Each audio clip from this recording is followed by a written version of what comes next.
Hadis 34 terakhir. 35 udah 35 itu.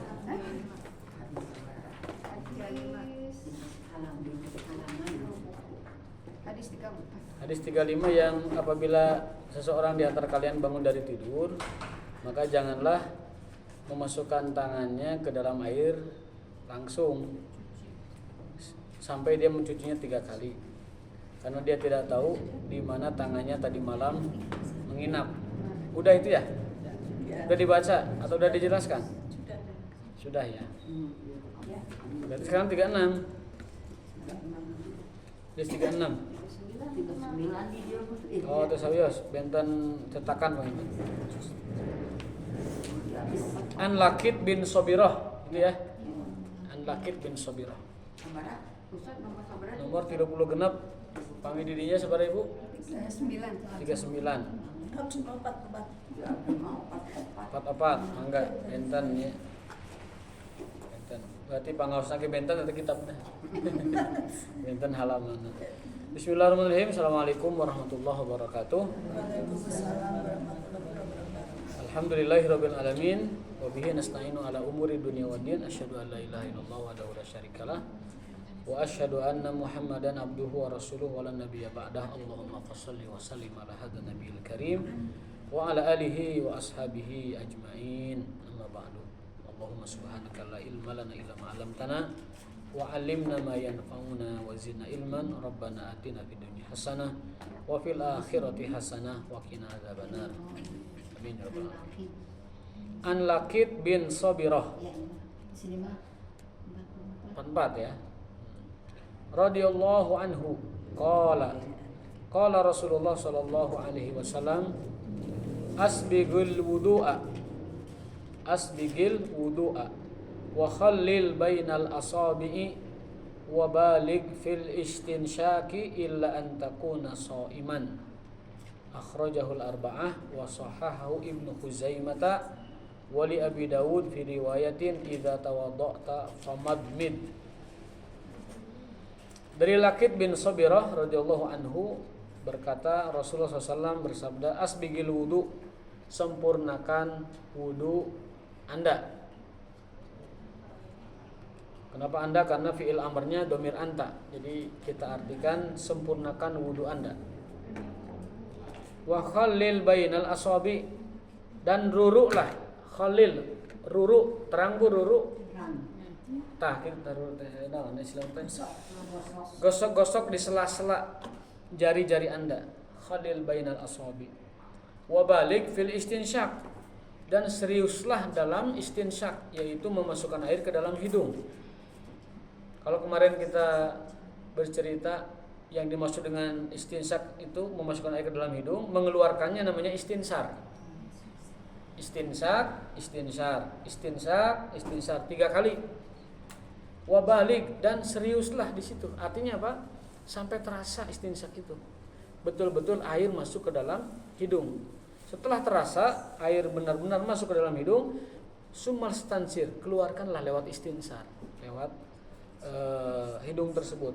Berarti ukuran memasukkan air ke dalam hidung harus serius, harus benar-benar masuk air itu ke dalam hidung. Illa antakuna shaiman, kecuali kalau kamu sedang berpuasa. Kalau sedang berpuasa, istinsarnya pelan-pelan saja. Khawatir air masuk nembus ke liang tenggorokan, batal dia. Keminum gitu. Gara-gara wudu kok jadi wareg gitu kan. Ternyata bukan wudu dia, sambil wudu minum air. Minumnya sekitar. Nah, minumnya satu genggam ya. Itu bisa batal kan. Akhrajahul arba'ah, disahihkan oleh Ibnu Khuzaimah dan Abu Daud, menambahkan dalam riwayatnya idza tawadda'ta famadmid, jika Anda berwudu maka berkumur-kumurlah. Nah, kumur-kumur berarti termasuk apa? Wajib wudu, walaupun bukan rukun tapi wajib. Kenapa? Karena diperintahkan. Jadi ada beberapa perhatian yang mesti menjadi fokus kita saat berwudu yang banyak dilalaikan oleh sebagian orang. Yang pertama adalah menyempurnakan wudu. Jadi wudunya itu sempurna, bagus gitu, tidak sembarangan, tidak rurusuhan. Wa khalil bainal asabi, yang kedua yang sering diremehkan oleh banyak orang itu adalah khalil bainal asabi, takhlilul asabi, meruru menggosok sela-sela jari. Termasuk kuku, Bu, kalau wudu diginikan kukunya. Sampai gitu. Diruru begini. Supaya air masuk ke kuku dan sela-sela ini diginikan. Tuh diginikan. Kalau ada cincin diputar cincinnya. Kalau wudu putar cincinnya. Biar air masuk ke sela. Jangan sampai cincin menghalangi air masuk. Jempol juga sama, jari itu termasuk jempol diluru gitu ya. Jadi tidak ada permukaan atau sela-sela tangan itu atau kaki tidak terkena air. Kemudian seriuskanlah dalam beristinsak, yaitu memasukkan air ke dalam hidung. Illa antakuna shay'an, kecuali kalau berpuasa. Apa yang kita bisa ambil dari hadis tersebut? Beberapa poin. Di antaranya al-isbag min al-lafdil mushtarak wal mushtarak ala sahih yajuzu istimaluhu fi ma'anihi jami'an. Wa yanzilu kullu ma'na ala ma yadullu alaih wa huna al-isbag mushtarak bainal wajib wa bainal mustahab. Fa yastamil wujub mimma la yatimul wudu illa bih. Nah, jadi memperbagus wudu hukumnya wajib. Kata ulama. Kenapa ulama berani mengatakan menyempurnakan wudu itu wajib? Karena perintahnya fi'il amr. Fi'il amr dalam bahasa Arab adalah bentuk kata perintah. Dan perintah di dalam istilah Quran dan Sunnah yaqtadil wujub, menghendaki kewajiban. Jadi ada kaidah dalam usul fikih yang diambil dari kaidah bahasa, al-amru yaqtadil wujub. Fi'il amr menghendaki kewajiban. Artinya setiap fi'il amr di dalam Quran dan hadis itu dimaknai sebuah perintah wajib hingga ada dalil yang menyatakannya sunnah. Hingga ada dalil yang menyatakannya sunnah. Kalau tidak ada dalil yang mengalihkannya dari makna wajib, berarti dia tetap wajib. Begitu. Contoh yang dulu kita pelajari, bersiwak itu kan wajib setiap kali mau sholat ya, awalnya. Tetapi ada dalil-dalil yang mengalihkan makna wajibnya menjadi makna sunnah, yaitu hadis Nabi, andai tidak memberatkan umatku, niscaya aku wajibkan bersiwak setiap kali sholat. Tapi karena itu takut merepotkan umatnya, sehingga perintah bersiwak turun jadi wajib menjadi sunnah. Nah, jadi ini pun sama. Karena bentuk perintahnya asbigh, yaitu sempurnakan, maka hukumnya memperbagus wudu adalah wajib. Berarti tekenging wudu malas-malasan. Ya. Kalau kita wudu malas-malasan, yang penting kena air, tidak diruru, air tidak dipastikan mengenai kulit, sela-sela tidak diputar, kalau cincin, kalau gelang segala macam, itu tandanya kita wudunya malas-malasan. Nah, wudu malas-malasan hukumnya terlarang karena perintahnya asbigil wudu'a, perbaguslah wudu kalian. Bahkan di kitab Sanesma ayat tambahan asbigil wudu'a indal makarih, perbagus wudu kalian saat kalian malas melakukannya. Indal makarih, makarih itu dari kata makruh. Makruh itu dari kondisi yang kita malas tidak suka melakukannya. Itu namanya makruh. Dalam bahasa Sunda, maneh mah disuruh ke indung teh sok makruh. Tahu ya? Nah, makruh itu dari bahasa Arab, makarih jamaknya. Artinya apa? Tidak dengan senang hati. Jadi wudu itu ada kalanya kita tidak senang hati, Bu, malas lah, tunduh ya. Kemudian mungkin lagi tidak semangat gitu. Pokoknya hoream lah. Nah, walaupun hoream, wudu itu wajib diperbagus. Ibu yang suka di sini di mana? Tidak hadir? Oh, enggak bertanya. Yang numpuk di situ juga waktu itu juga ada ya. Iya kan di sini banyak yang numpuk di sini. Satu paket. Oh, COD bareng gitu ya. Tidak datang semua, tidak datang satu ya semua ya. Baik. Mungkin lagi piknik kali. Piknik ke Alfamart. Baik, yang kedua, istihbabu takhlil asabi'il yadain wa rijlain inda ghuslihima. wa takhlilihima ja'alal ma yatakhallal bainahuma wasarif anil wujub diqqatul ma wa wusuluhu ila ma baina biduni takhlil wa bihadza yahsul qadral wajib fayabqul istibab ala al-ihtiyat fi dzalik. Nah, adapun ngaruru ngagosok eta hukumnya sunnah. Kenapa hukumnya sunnah? Karena perintah awalnya apa? Cucilah, basuhlah tanganmu, cucilah tanganmu. Artinya yang penting air mengenai tangan itu sudah cukup, wajibnya kena. Tapi kalau mau sempurna diruruan, nah dia berarti dapat sunnah, dapat afdoliyah, dapat keutamaan kalau dia meruru. Beda dengan tadi asbigil wudu, sempurnakan wudu Anda, itu tidak ada dalil yang mengurangi makna itu sehingga menyempurnakan wudu hukumnya wajib walaupun kita lagi malas.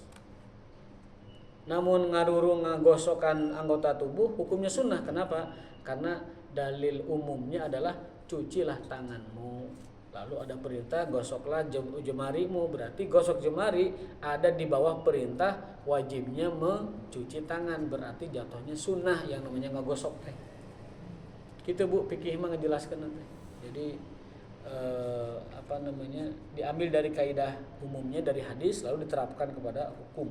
Jadilah dia kaidah fikih. Jadi ngaruruan ngagosokan hukumnya sunnah.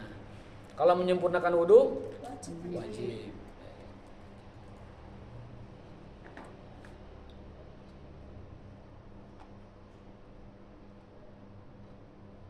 Yang ketiga, istihbab al-mubalaghah fil istinsyaq indal wudu ila ma'asyam. Disunahkan menseriuskan istinsyar dan istinsyaq, yaitu masukkan air ke hidung dan mengeluarkannya secara serius kecuali saat berpuasa. Itu artinya kalau berpuasa jagalah jangan sampai ada air masuk ke tenggorokan kita, baik saat wudu apalagi sedang tidak wudu. Maka kenapa para kiai dulu bilang jangan berenang saat Ramadan, batal cina gitu ya. Itu sebenarnya maksud para kiai itu bukan batal hukumnya, tapi itu berpotensi membatalkan puasa. Jadi berpuasa berenang itu sah, tidak apa-apa. Tapi khawatir ada air masuk ke tenggorokan. Lagi berenang cekluk, aduh, geuning aya sakeupeul cai mah. Jadi tidak haus kan gitu. Itu yang dikhawatirkan. Maka bahasanya berenang itu dalam puasa itu dimakruhkan karena khawatir masuk ke dalam tenggorokan kita. Padahal sebenarnya berenang saat puasa boleh berenang. Terus itu takutnya ada air masuk ke lubang angin katanya. Kalau lagi kentut nggak ada ceritanya Bu. Kalau angin sudah keluar dari lubangnya itu nggak ada istilah air masuk ke sedot ke dalam, nggak ada. Teori biologinya nggak ada itu mengada-ngada. Jadi kentut di dalam air saat berpuasa hukumnya tidak membatalkan. Tidak batal Bu. Dulu waktu kecil kita diajarkan batal, Pak, tidak batal. Ya. Terus ada yang mengatakan kalau lagi berpuasa tidak boleh membasahi kepala. Justru sebaliknya Bu, Nabi Muhammad SAW kalau sedang berpuasa itu beliau sering ngopiak, membasahi kepalanya. Jadi kalau lagi puasa musim panas itu ambil air seember. Nabi sering begitu. Dan kita juga sering kalau lagi puasa merasa haus jam 12 mandi kan, jam 1 mandi biar nggak terlalu haus. Itu hukumnya boleh. Jadi mencuci kepala, membasahi kepala, ngerendam kepala saat berpuasa, keramas saat berpuasa, atau ngeem rambut saat puasa hukumnya boleh. Karena tidak ada pembatal puasa istilah air masuk ke pori-pori, nggak ada. Yang batal itu jika air atau benda lain selain air masuk ke tenggorokan, baru itu batal. Atau ke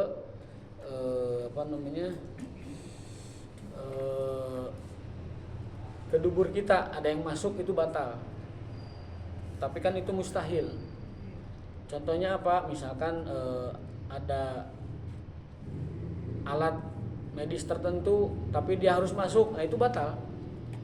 Karena definisinya adalah masuknya sesuatu ke dua jalur. yaitu mulut dan bagian bawah itu bisa batal. Maka kalau sedang berpuasa yang namanya tindakan medis seperti memasukkan benda ke anus kita oleh dokter itu sebaiknya ya kalau lagi sakit ya batal aja, tidak usah lagi berpuasa. Kalau disuntik Disuntik tidak batal. Suntik yang bikin batal itu adalah suntikan infus. Karena infus itu kan nutrisi. Nutrisi itu menguatkan badan, sementara tujuan berpuasa adalah menahan diri dari nutrisi tersebut supaya tidak masuk. Jadi suntikan imunisasi, suntikan vaksin, suntikan apalagi Bu? Obat, suntikan silikon jarang ya. Suntikan apalagi itu tidak membatalkan. Satu-satunya suntikan yang membatalkan adalah infus, karena infus mengandung makanan. Jadi merendam kepala dengan air, berenang, disuntik, vaksin, imunisasi, air masuk ke pori, kemudian berenang dan sebagainya tidak membatalkan puasa. Ya. Insulin tidak batal. Bukan silikon.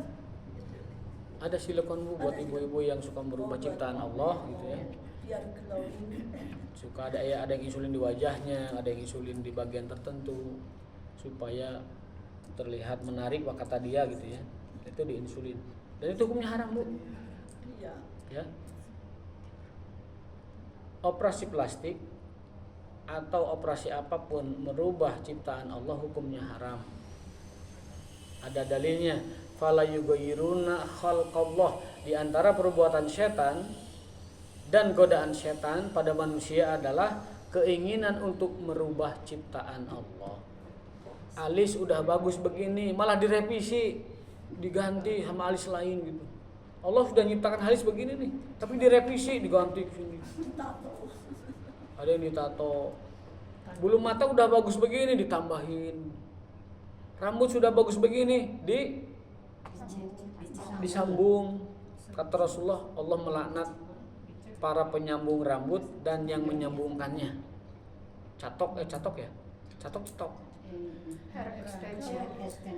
Hair extension. Itu haram. Jadi operasi plastik ataupun operasi penambahan, pengurangan anggota tubuh itu hukumnya haram, kecuali ada pengecualian. Operasi plastik yang dibolehkan atau operasi tubuh yang dibolehkan itu tujuannya untuk mengembalikan fungsi yang semestinya. Contohnya ada orang lahir hidungnya ke atas gini. Harusnya kan gini hidung teh. Ini begini. Kan pabrik payung sudah disetting buat yang gini. Yang gini kan? Nah, kalau mengembalikan fungsi itu kepada gini tidak apa-apa. Kalau yang kebakaran gitu boleh juga. Pokoknya operasi anggota tubuh untuk mengembalikan fungsi itu boleh. Yang tidak boleh operasi anggota tubuh yang bertujuan untuk kecantikan. Kalau misalkan ada kelebihannya dari sewajarnya misalkan terus dipotong. Mengembalikan fungsi tidak? Enggak kayak gini, maaf ya. Elis gigi kan giginya itu kan dipotong sekarang Ya. boleh nggak? Yang berlebihan maksudnya. Ya. Kalau itu kan mengembalikan gigi ke fungsinya kan? Itu tidak apa-apa.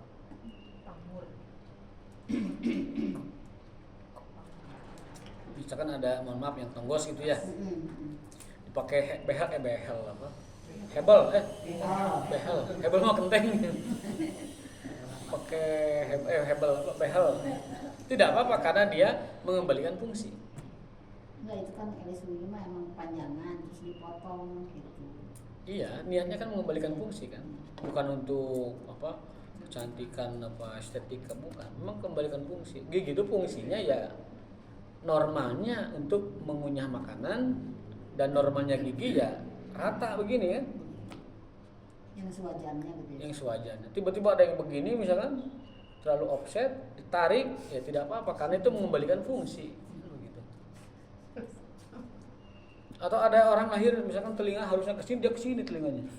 Mau dibalikin. Nah, jadi kata para ulama operasi untuk mengembalikan fungsi itu boleh. Gitu. Fungsi misalkan mohon maaf sekali sumbing ya. Itu kan orang sumbing kan fungsi bicaranya kan terganggu. Ya kan? Bandung jadi Manung kan gitu. Terganggu kan? Nah, lalu dia dioperasi bibir sumbing supaya kembali menjadi Bandung. Nah, itu boleh. Namanya operasi bibir sumbing. Jadi patokannya yang namanya merubah ciptaan Allah untuk mengembalikan ke fungsi semula itu boleh. Tapi merubah ciptaan Allah hanya untuk kecantikan dan estetika itu tidak boleh. Bagian dari perbuatan syaitan. Contohnya tadi ya, menyambung rambut. Allah melaknat para penyambung rambut dan yang menyambungkannya. Contohnya huis, rambut hitam yang memutih karena huis lalu disemir atau dicat, diwarnai. Kata Rasulullah SAW, boleh dicat tapi jangan warna hitam. Kenapa? Karena warna hitam itu menipu. Orang mengiranya dia masih muda, padahal sudah tua. Jadi menipu. Kalau warna lain boleh, warna pink, warna ungu, warna hijau, biru, kelabu, mejuku, hibiniu silahkan. Tapi jangan hitam, karena di situ ada unsur penipuan kepada orang lain. Yang harusnya sudah tua, malah pakai cat rambut jadi terlihat muda. Itu oleh Rasul dilarang. Namun ada kondisi yang dibolehkan, orang mengecat rambutnya, mewarnai rambutnya dengan warna hitam yang asalnya tidak boleh. Ada kondisi dibolehkan, apa? Saat berperang, berjihad. Kenapa berjihad membolehkan orang mengecat rambutnya? Supaya musuh itu gentar. Oh, pasukan Islam ngarorake nih, rambutnya masih pada rapi hitam. Jadi musuh gentar, aduh kita menghadapi para pemuda nih, padahal nyatanya aki-aki. Nah, untuk perang boleh karena kondisi khusus, tujuannya adalah untuk memenangkan peperangan. Nomor 4, wujubul madmadah indal wudu. Berkumur-kumur hukumnya wajib ketika wudu. Wa taqaddamal khilaf fi dzalika warajih min ulama fi dzalik. Ya, jadi hukum berkumur-kumur itu hukumnya wajib. Ya, ini perkataan rajih ya, warajih min qauli ulama fi dzalika, itu wujubul madmadah. Hukumnya wajib.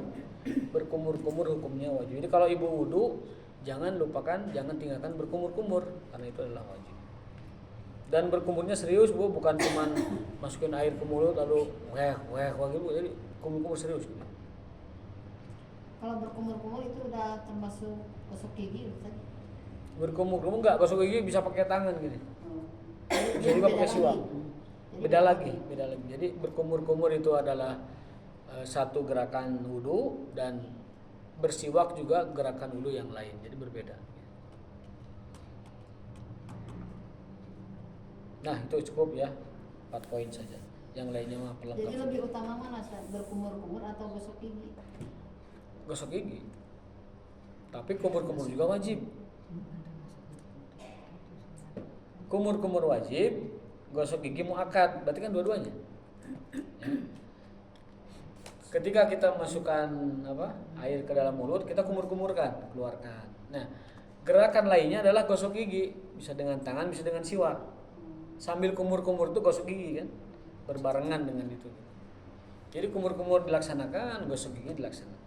Jadi gosok giginya pakai tangan dulu nggak apa-apa ya? Pakai tangan doang boleh, nggak apa-apa. Anjurannya pakai siwak, tapi kalau siwaknya nggak ada dan repot misalkan, ya udah pakai tangan aja.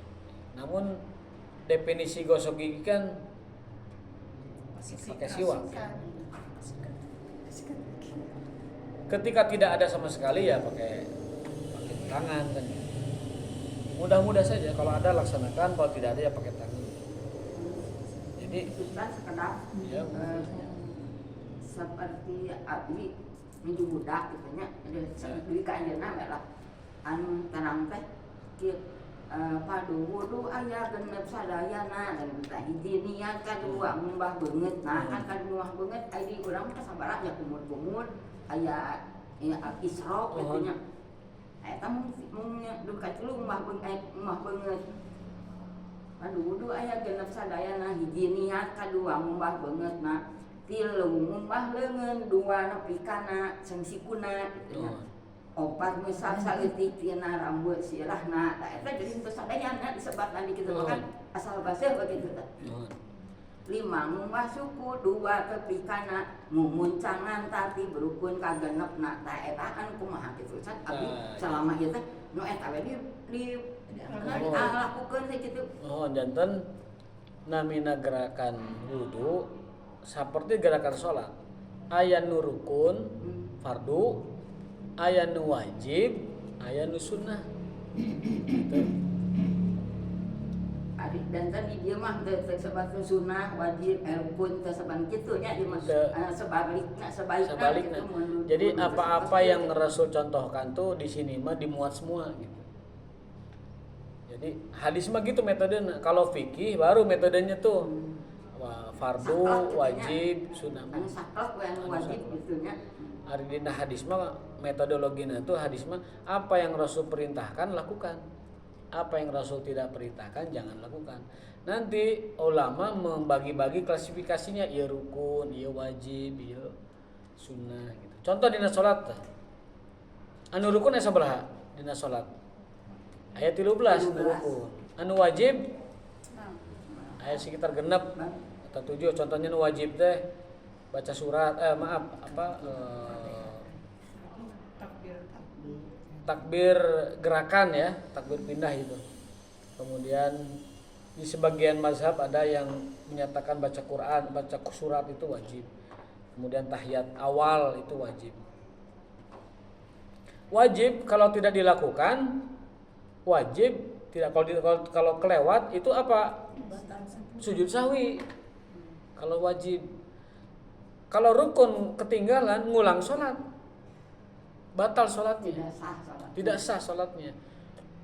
Jadi aya rukun, aya wajib, aya sunnah. Rukun pami katinggalan ngulang sholat. Wajib pami kalewat sujud sahwi. Sunnah pami kalewat teu sawios-wios.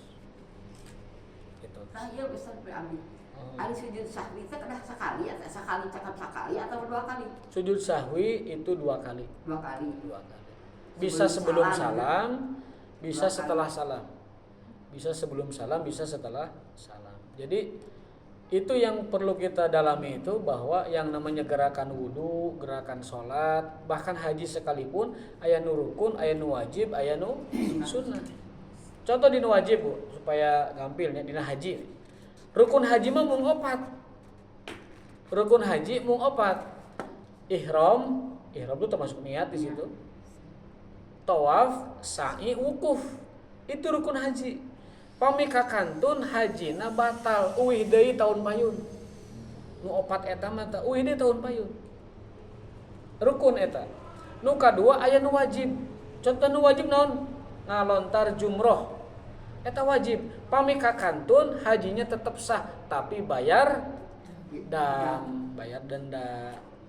Nu kadua naon? Tawaf wada, tawaf kudum, kemudian mabit nu kahiji eta pami dikantunkeun cekap bayar dam sebagai penebusnya atau haji tamatu itu bayar dam sebagai penggantinya. Jadi wajib mah kakantun tetap sah tapi aya dendana. Mun dina salat sujud sahwi, pami dina haji bayar dam. Anu terakhir sunnah, tah sunnah mah ditinggalkeun teu sawios-wios. Sunnah mah contoh sunnah 2 rakaat di pengkeren makom Ibrahim disebut dengan sunnah rakaatain khalfa makom Ibrahim. Eta sunnah teu salat di dinya teu sawios-wios. Takbil hajaril aswad, nyium hajar aswad sunnah pami henteu teu sawios-wios. Talbiyah anu sunnahna sanes nu niat awal kaliwat kalangkung teu sawios-wios da sunnah gitu. Jadi aya fardu, aya wajib, aya sunnah. Pami dina salat, fardu salat diantaranya takbiratul ihram.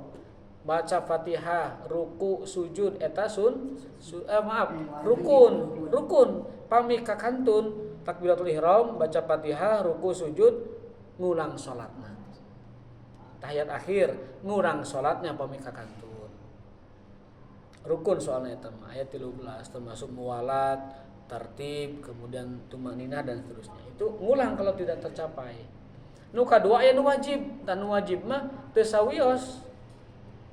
Sah salatna tapi kada sujud sahwi. Contohna kalangkung tahiyat awal itu sujud sahwi. Kalangkung maos doa Allahumma inni a'udzubika min adzabi jahannam wa min adzabil qabri wa min fitnatil mahya wal mamati wa min syarri fitnatil masihi Dajjal. Sapalih ulama nyebat eta wajib salat, pami kakantun sujud sahwi. Sapalih deui nganggap eta sunnah salat kakantun teu sawios. Urang nyandak nu hati-hati wae, eta bagian dina wajib.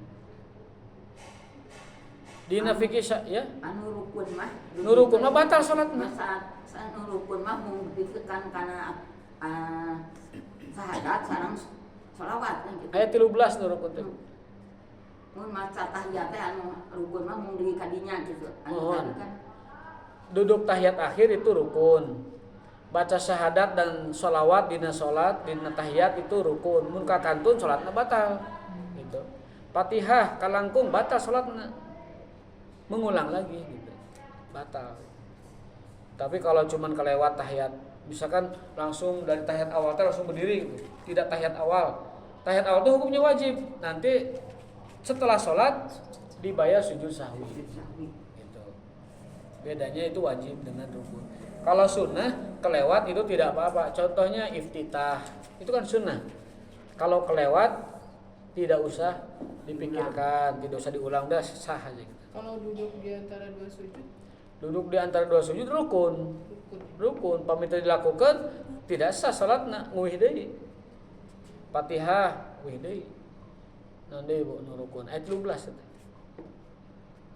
Teu ruku batal salatna, salat deui. Teu ruku mah. Teu i'tidal, tidak melakukan i'tidal, batal salatnya, ngulang salat. Tapi ente maca doana, doa ruku, doa sujud itu hanya melanggar wajib. Salatnya sah tapi nanti bayar dengan sujud sah. Gitu. Macana teu wajib. Nu wajib mah gerakanna. Rukuna rukun, sujudna rukun tapi membacanya mah wajib. Bukan rukun tapi wajib. Bisa ditebus dengan sujud sahwi begitu. Bahkan sapalima yang ngatakeun teh bacaan mah sunnah hungkul, nu rukun mah gerakanna. Gitu. Tibalik sareng takbiratul ihram. Takbiratul ihram mah anu rukun nu fardu teh takbirna Allahu Akbar. Gerakanna mah sunnah. Jadi pami aya nu masuk ka jamaah salat henteu gerakeun tangan langsung we Allahu Akbar. Itu takbiratul ihramnya sah. Tapi dia melanggar sunnah ngangkat tangan. Gitu. Pami takbir nu sanes selain takbiratul ihram itu hukumnya sunnah saja. Kalaupun tidak diucapkan tidak apa-apa. Kecuali takbiratul ihram yang pertama itu hukumnya rukun. Ketinggalan baca itu batal salatnya. Ngulang lagi. Gimana kalau ketinggalan ngangkat tangannya tapi bacaan takbirnya mah disebutkan sah tapi dia melanggar sunnah aja. Tidak sunnahnya tidak mengangkat dia melanggar sunnah mengangkat tangan. Tapi gerakannya sah, takbiratul ihramnya sah. Jadi pami aya imam tiba-tiba Allahu Akbar. Itu sah. Karena ngangkatnya mah kan sunnah. Bacaan takbirnya yang fardu, yang rukun itu bacaan takbir. Gitu. Ya, itu ya. Berikutnya kita ambil 2 hadis saja. Atau 3 anak kecil, pendek hadisnya. Wa an Utsman radhiyallahu anhu qala inna Nabiy sallallahu alaihi wasallam kana yukhallilu lihiyatahu fil wudu. Dari Utsman bin Affan radhiyallahu anhu dia berkata, sesungguhnya Nabi sallallahu alaihi wasallam ketika berwudu kana yukhallilu menggosok atau meruru yang ngaruru lihiyatahu jenggotnya. Jadi ketika wudu Nabi itu jenggot itu tidak dibasahi digini aja, Bu. Barangkali di rumah bapaknya berjenggot itu kasih tahu kalau wudu diginikan.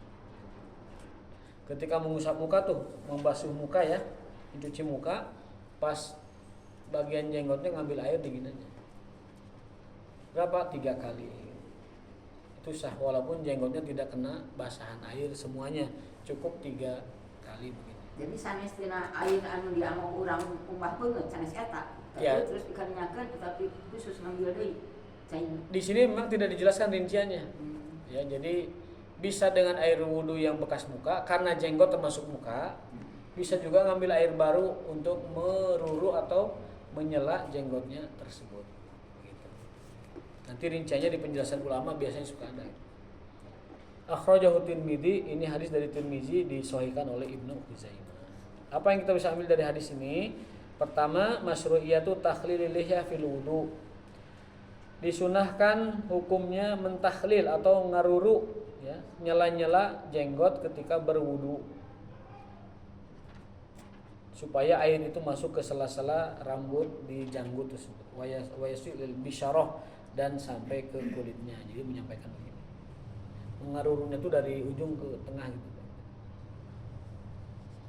Wa takhlil kisman. Nah, yang namanya ngaruruan jenggot aya dua, aya nu wajib, aya nu sunnah. Anu wajib nyaeta idza kanat lihyah khafifah taral basyarah min waraiha fahadhihi basyaratuha fi hukmi dhahir fayajibu hina idzin ma takhliliha ghaslul basyarah. Nah, kalau jenggotnya sedikit maka diperlakukan seperti wajah, harus kena air.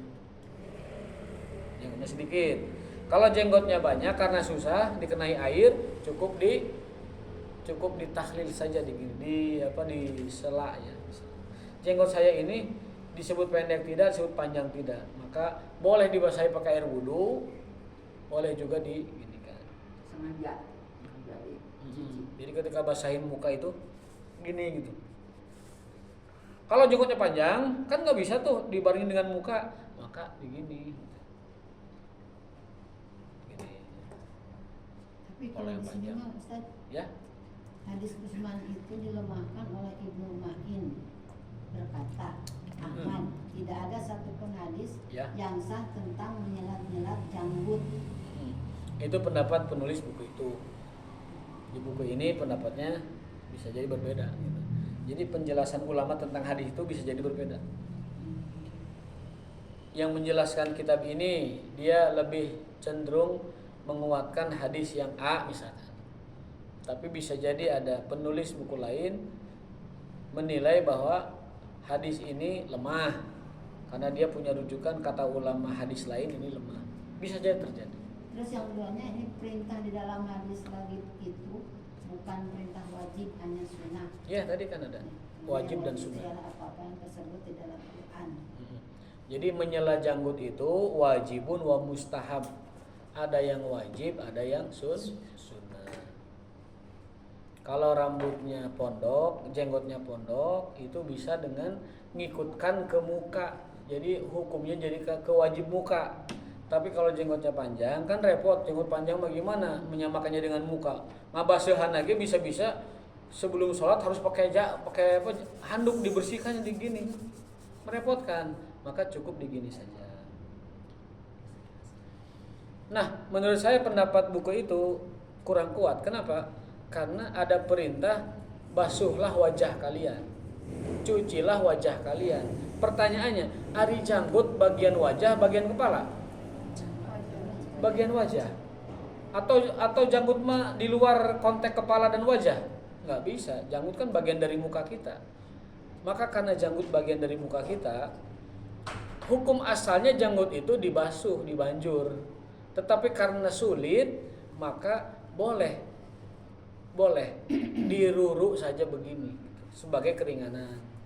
Kata Rasulullah SAW, hadis Tirmizi disahihkan oleh Ibnu Khuzaimah. Tadi dilemahkan oleh Ibnu Ma'in. Tinggal kuat-kuatan aja, kuat mana Ibnu Khuzaimah dengan Ibnu Ma'in kan begitu. Saya ngomong al gadis. Jadi itu kita dituntut untuk dapat memilih mana yang lebih dikuatkan oleh para ahli hadis atau para ulama hadis. Bisa jadi ada yang disahihkan oleh contohnya Muhaddis Albani tapi kata yang lain lemah. Bisa jadi ada hadis kata Ibnu Hajar itu sahih tapi kata Ahmad itu lemah. Sangat mungkin terjadi. Maka di sini tugas kita itu mempelajari apa yang ada di kitab ini. Nanti kalau ada perbandingan di kitab lain tidak apa-apa. Silahkan untuk pendalaman. Jadi walaupun namanya sama Bulughul Maram, yang ininya mah beda mungkin ya. Iya, syarahnya beda-beda. Bisa jadi Bulughul Maram ini disarah oleh 10 ulama dan 10 ulama itu beda-beda penjelasannya. Gitu. Bulughul Maram yang ada di tangan Ibu itu Bulughul Maram yang asli, belum disarah tuh yang Arab semuanya tuh. Itu belum yang asli. Ada bahasa Indonesianya. Ada bahasa Indonesia itu sudah penjelasan berarti. Ada Bulughul Maram yang disarah oleh Ahsan dari Persis. Ini Itu ya, ada Bulughul Maram yang disarah oleh Asy-Syaukani dalam Subul Salam, ada Bulughul Maram yang disyarah oleh ini Ali Bassam dalam Tawdihul Ahkam. Tawdihul Ahkam min Bulughi al-Maram. Ada lagi yang disyarah oleh yang lain. Jadi satu kitab dijelaskan oleh banyak ulama. Bisa jadi penjelasannya ada perbedaan. Makanya yang paling bijaksana kalau kita ngaji satu kitab, udah tamatkan aja satu kitab ini. Nanti bacaannya ada tambahan di kitab lain tidak apa-apa. Ujung-ujungnya juga nanti yang milih kita-kita juga. Mana yang lebih cenderung. Enggak, selama ini teh saya sendiri mengira itu Bulughul Maram itu sama itu. Ya, Bulughul Maram itu kitab hadis. Oh. Kitab hadis. Penjelasannya namanya syarah. Nah, syarah Bulughul Maram banyak versi. Padahal buku aslinya, buku induknya satu, namanya Bulughul Maram karya Ibnu Hajar Asqalani. Bisa jadi dulu ibu di pesantren belajar Bulughul Maram yang syarahnya pak kiainya, maka itu nanti judulnya Bulughul Maram dengan syarah pak kiai gitu. Yang saya baca sekarang Bulughul Maram syarah Syekh Ali Bassam. Ya. Abdullah bin Abdirrahman Al-Bassam. Itu disyarah oleh Hasan. Kalau Ali Bassam ini ulama dari Arab Saudi yang saya pakai ini. Kalau yang di ibu itu Al Hasan itu beda lagi syarahnya. Tapi secara umum banyak kesamaan sih sebenarnya. Meskipun satu dua ada perbedaan tidak apa-apa. Seperti ini nih hadis ini bahwa Rasulullah SAW menyela janggutnya ketika wudhu.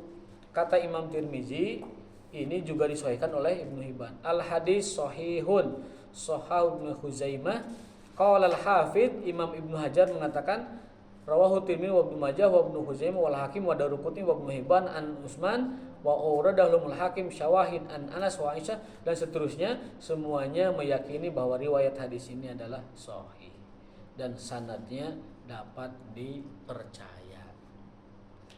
Jadi makanya saya tadi sederhananya ya bukan kuat-kuatan siapa yang mensahih, bukan, maksud saya adalah lebih banyak mana yang mensahihkan atau yang melemahkan gitu aja. Andaikan yang melemahkan lebih banyak, maka itu yang bisa kita ambil. Tapi kalau yang mensahihkan lebih banyak, itu yang kita ambil. Kalau yang melemahkan itu yang kita hindari. Wa dzakarahul katani wasuyuti fil ahadisil mutawatirah faqad ruwiya an samaniyata asar sahabiyat. Hadis yang tadi kita baca disahihkan oleh 14 sahabat. Diriwayatkan oleh 18 sahabat, diriwayatkan oleh 18 sahabat. Imam Suyuti mengatakan ini hadis mutawatir. Mutawatir teh Bu, hadis anu diriwayatkan ku rombongan orang-orang dipercaya gitu. Tabaqatum minas siqat, rombongan orang dipercaya. Wa qad dha'afa ahaditsut takhlil ba'dul muhaddisin. Nah, sebagian ahli hadis, sebagian muhaddis mendhaifkan hadis ini tadi. Ya. Sengaja saya lewat pembahasan ilmu hadisnya karena tidak semua kita pernah belajar ilmu hadis. Makanya saya membatasi hadis faedah, hadis faedah, hadis faedah begitu. Tidak dijabarkan takhrij hadisnya, tidak dijabarkan status hadisnya. Khawatir terlalu berat dan terlalu lama kita belajar. Kamu ya. Jadi yang mendhaifkan hadis ini 1 Al-Uqaili, 2 Ibnu Hazm, 3 Az-Zail'i. Walakin qaulul musahihin laha aqwa. Kata penulis kitab ini, yang mensahihkan lebih kuat daripada yang melemahkan. Jadi kalau tadi Ibu mengatakan hadis ini lemah kata sebagian ulama, itu pendapat yang minor, pendapat yang sedikitan.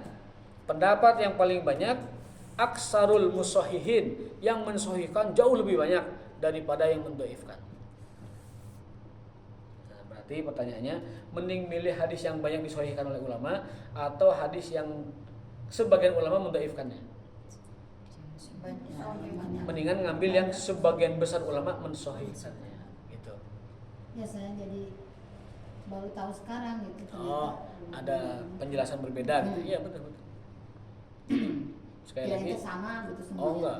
Bulughul Maram itu banyak disyarah. Termasuk Sahih Bukhari. Sahih Bukhari itu kalau yang mensyarahnya teman-teman dari NU ya syarahnya ala NU. Kalau yang mensyarahnya adalah kalangan Muhammadiyah ya ala-alanya ala Muhammadiyah. Kalau yang mensyarahnya Persis ya ala-ala Persis syarahnya gitu. Kalau yang mensyarahnya Salafi ya ala-ala Salafi gitu. Kitab hadisnya sama tapi penjelasannya berbeda-beda. Kalau yang laki-laki kan ada jenggotnya, kalau Iya. perempuan juga dibersihkan. Perempuan mah tidak usah biasa, normal Buka aja. aja. Dibasuh, dicuci biasa aja. Tidak usah begini kan nggak ada jenggot Nggak perempuan. usah, wijen nggak usah. Nggak usah. Kecuali kalau ada perempuan yang berjenggot misalnya. Dan nggak ada ya. Kalau berkumis ada biasanya tipis ya. Kayak siapa tuh? Isdaliyah itu kan berkumis, tapi sedikit gitu. Jadi kalau yang untuk rukun itu tadi Ustaz seperti wudu ieu nya Iya. anu aya dina fikih mah sakitu Oh. aya keterangan seueur anu naon-naonana katanya janten teu kedah janten pegangan urang ieu gitu. Eta nabi kumaha ieu mah kan seueur Naon tah? nyuci rambut sampai ka dieu nya ari itu mah dina fikih itu kan sekadar nyuci rambut lah cenah tempat jadina rambut gitu. Naon? Ari di hadis ieu mah kan dugi ka kitu mun orang urang hoyong sempurna meureun ieu dilaksanakeun Jadi gitu. gini Bu, menyimpulkan hukum itu ada dua metode. Ada metode fuqaha, metode fikih. Menurut para fuqaha, ada metode ilmu hadis menurut para muhaddisin. Jadi hukum yang kita saripatikan dari dalil itu ada dua metode, ada metode ahli fikih, ada metode ahli hadis. Metode ahli hadis mah yang namanya Rasul melakukan ya udah ikuti aja, walaupun tidak memisah membedakan mana rukun, mana sunnah, mana wajib.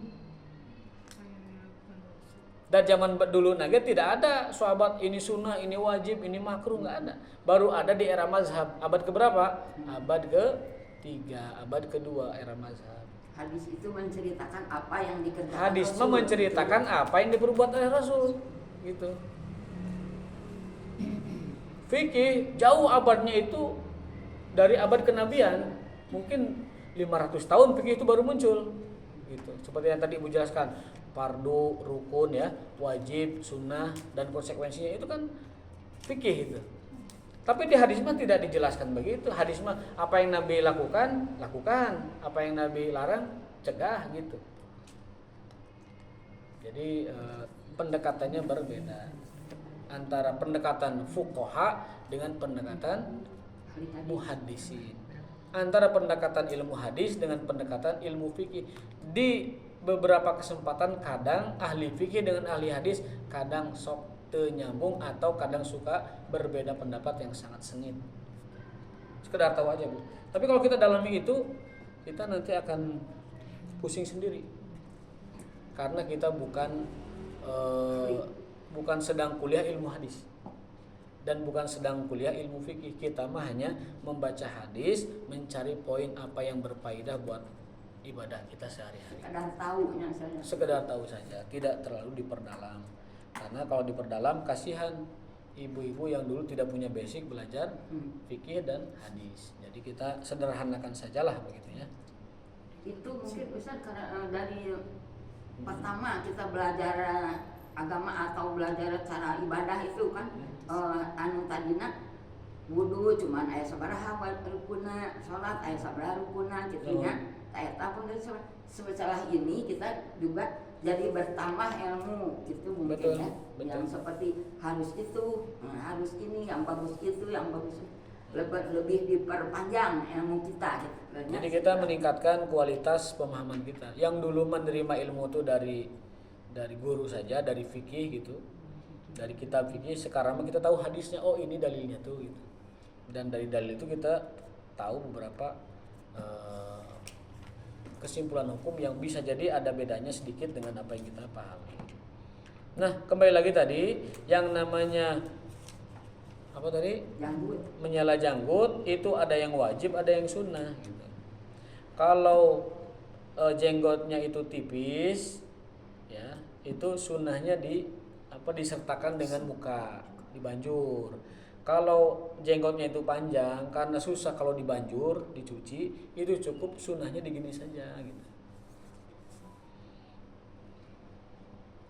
Itu ya, jadi ada yang wajib, ada yang sunnah. Hukum memelihara jenggot itu sendiri apa? Sunnah. Dan laki-laki berpahala kalau dia pasang jenggot. Kemanapun Terlepas dia dari pergi, jenggotnya terlepas pendek dari atau jenggot panjang. pendek atau jadi kemanapun lelaki itu pergi membawa jenggotnya, dia dapat pahala tiap menit itu dapat pahala. Kata Nabi, a'ful liha, perihalarah jenggot. Bukan perpanjang jenggot, Bu. Jangan salah paham. Tidak ada perintah memanjangkan jenggot. Yang ada adalah pelihara. Pelihara berarti kan disisir, Bu. Dicukur yang rapi, bukan dipotong ya, dicukur, dirapi. Juga ustad gitu lah. Siga. Jadi kasep kan. Kemudian disampo ya. Disisir kerap bisa ikut tuan kan gitu. Jadi sekali lagi, perintah jenggot tidak ada satupun yang tawil atau panjangkan jenggot. Yang ada adalah pelihara jenggot. Tapi kalau itunya cuma sedikit nggak apa-apa kan? Ya pelihara aja. Walaupun sedikit, kan memelihara yang sedikit lebih mudah daripada yang banyak. Carang-carang gitu, cuma 2 biji. Ya nggak apa-apa. Mudah-mudahan yang carang itu bisa memanggil yang lainnya kan gitu. Bisa ya. Asal ngewa. Iya gitu ya. Ya aku jadi tahu. Ngewa. Walaupun ngewa tapi itu sunnah, Bu. Jadi Sekarang di Eropa banyak orang-orang berjanggut, tapi alasannya kesehatan. Katanya orang berjanggut itu lebih sehat karena antibiotiknya itu aktif dan efektif di bagian sini itu kalau dia berjanggut. Kalau dia tidak, itu rentan dengan kemasukan bakteri. Coba Ibu bisa baca di Google atau di mana khasiat memelihara jenggot menurut kesehatan. Itu bagus itu. Jadi lebih sehat. Nah, orang-orang barat banyak ngingu jenggot itu tujuannya kesehatan, bukan sunnah. Kalau kita mengingu jenggot itu ngikuti sunnah gitu. Kalau kita pakai obat penumbuh bisa ya, Mas? Bisa, tapi udah anggar itu kan. Dulu waktu saya kecil sudah dipakai muncang di sangrai, di rendos minyaknya di sampai hidung sini, minyak tidak mempan. Kemudian suatu hari kata ibu saya itu kalau janggetan tuh sama sumsumnya sapi. Jadi tuur sapi itu bekas kurban kan ada tuh. Sumsumnya itu udah ambil gini. Enggak jadi juga. Kemudian ada yang anjurkan pakai endog hurang. Udang itu ada endognya ya. Usia gini kan. Benar, Bu, setelah pakai endog hurang tuh hitam itu. Tapi ternyata hitamnya bukan jenggot, siram. Siram ngumpul di situ. Jadi muncang sudah, endog hurang sudah, sumsum sudah, ini sampai ke minyak firdaus juga sudah sini. Itu nggak mempan semua. Akhirnya tumbuh dengan sendirinya. Tumbuh dengan sendiri. Jadi kalau yang tidak punya ya udah tidak usah dipancing-pancing. Ya. Kalau punya ya alhamdulillah. Jadi itu ya Bu ya, Rasul SAW kalau berwudu itu mentahlil, pakai khok tahlil jenggotnya seperti ini. Hada tafsil wal bayan jaa min at-tatabu'i wal istiqra' lil wudu'i syar'i anna ma dhahara min al-wajhi yajibu wasluh, kan? Bahwa berdasarkan istiqra', apa istiqra' itu? Istiqra' itu analisa, kajian, pendalaman. Istiqra' dari kata istaqra'a, yastaqi istiqra'. Dari kacamata analisa dalil, penelitian dalil tentang wudu syar'i, wudu yang benar menurut syariah, bahwa apa yang dikatakan wajah wajib dicuci, dibasuh. Tidak terkecuali jenggot, harus dibasuh dan dicuci. Namun karena ada takhfif, karena ada keringanan dari Nabi, jenggot cukup bukan diusap, ditahlil lah gitu. Jadi si tangan tuh, si jari harus nyentuh kulit ini, kulit dagu gitu. Nah gitu. Kopan ini. Nah begitu. Jadi pada dasarnya karena perintah Quran fagsilu wujuhakum, muka tuh dicuci, jenggot bagian dari muka, maka jenggot tuh dicuci. Tapi karena tebal, Rasul ngasih rukhsah, cukup digini saja. Seperti wajibnya kaki dicuci ketika wudu, Tapi kalau pakai kaos kaki mah kata Rasul ada rukhsahnya diusap saja, gitu. Mirip seperti itu. Tangan wajib dicuci, tapi kalau lagi diperban kata Rasul cukup digini saja. Anggota wudu biasa, nah pas yang diperbannya itu atau gips atau perban atau apalah cukup diusap. Itu kejadiannya Nabi ketika wudu ada sahabat ngelepaskan sepatuna, cek Nabi, nggak usah dilepaskan, saya mau ngusap saja karena saya memasukkannya dalam keadaan suci sebelumnya gitu. Itu seperti itu. Ini pun sama, jenggot itu harusnya dicuci, tapi karena terlalu tebal Nabi meringankannya dengan cara mengorowot saja ya, mengorowot. Wa mastatara minhu likasafati sya'ri kalihiyatihi fal masyru' takhliluha. Nah, gitu.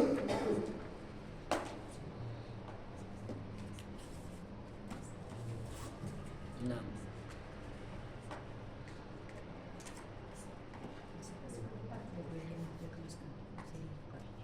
Nah, ini yang paling ini Bu, yang paling jarang kita lakukan. Oh, sedikit saja. Dari Abdullah bin Zaid radhiyallahu anhu qala inna Nabi sallallahu alaihi wasallam utiya bisulusai mudin. Kata Abdullah bin Zaid ya. Katanya Rasul sallallahu alaihi wasallam sesungguhnya beliau dibawakan sepertiga mud air dan dengan itu beliau menjadikan alat dalam berwudunya. Jadi apa maksudnya? Maksudnya wudu itu sah walaupun dengan sepertiga mud. Ai samudnya sakieu Bu. Samudnya sakieu. Rasul pernah wudu sapertiluna kieu. Berarti ya 1 gelas air mineral lah. Sah wudu dengan itu. Sulusai. Segini kurang sedikit. Bukan seperti lu, segini kurang sedikit lah. Berarti sekitar 1 gelas mineral lah gitu ya. Jadi Rasul pernah wudu dengan segelas air mineral atau 1 mud kurang sepertiga. 1 mud kurang sepertiga ya. 3/4 mud ya. 3/4 mud. Itu sah. Kapan-kapan kita mesti belajar bisa wudu dengan segelas air mineral. Harus bisa. Bahkan Nabi juga mandi junubnya hanya dengan 4 mud. 4 gini mandi junub beliau itu 1, 2, 3, 4. Sagayung berarti. Nabi Muhammad mandi junub dengan 1 gayung air dan berwudu dengan 1 gelas mineral air. Cukup, harus bisa. Walaupun air melimpah di rumah kita, tapi harus bisa, harus tahu mah penting Bu. Siapa tahu kita suatu saat lagi acara hiking, cinta alam, apalah segala macam, air sedikit, harus wudu dengan itu, ya kita biasa. Atau lagi turun ke jalan, demo segala macam, demo palasi segala macam gitu ya. Lalu dari ada air wudu hanya ada. Dulu waktu kita aktivis ya, waktu kita mahasiswa, saya kuliah di Jakarta di Lipia dulu, kan suka ikut aksi juga tuh demo ya. Kebagian sholat maghrib masih di lapangan, masih di Monas, masih lagi demo gitu kan. Ada botol aqua.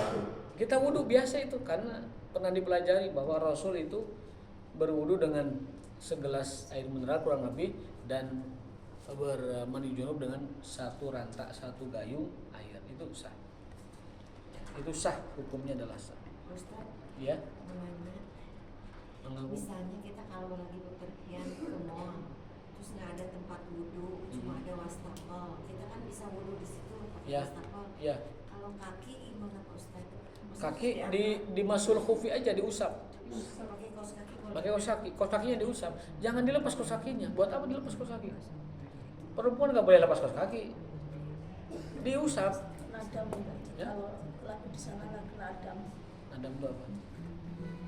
pas kayak lagi haji gitu ya. Sesama perempuan juga nggak boleh buka, harus diusap aja. Kalau Iya, tidak kan ada keringanan mengusap kaos kaki kan. Jadi saat berwudu ibu-ibu cukup diusap saja begini. Gitu ya, sekali beres. Sekali aja. Kalau 3 kali basah, Bu. Ibu lagi ke mall ya, lagi ke mana, pergi kemana gitu, itu ketika wudu cukup diusap saja. Tidak usah, kecuali kaos kakinya bolong, itu tidak sah mengusapnya. Nantilah kita pelajari namanya mengusap sepatu. Dan termasuk kerudung, kalau kita lagi di luar wudu, boleh nggak ketika kepala diusap kerudungnya aja begini? Ya, boleh. Tidak usah dimasukkan air ke dalam. Nanti ada itu. Sama dengan hukumnya, bolehnya seorang laki-laki berwudu mengusap sorbannya saja begini. Anggota tubuhnya biasa, anggota lain itu wudu biasa, tapi pas bagian kepala diginikan. Jadi anggota wudu lainnya biasa, pas bagian tertentu yang pakai sorbannya, pakai kerudungnya diusap saja. Sama dengan kaos kaki. Cukup Ibu, insyaallah kita lanjutkan di kesempatan yang lain. Ya, sudah pas tadi datangnya jam 5:10, sekarang pulangnya 5:10. Kami di keterangan nama. Bila aya nu puasa pada ingin kolak gitu.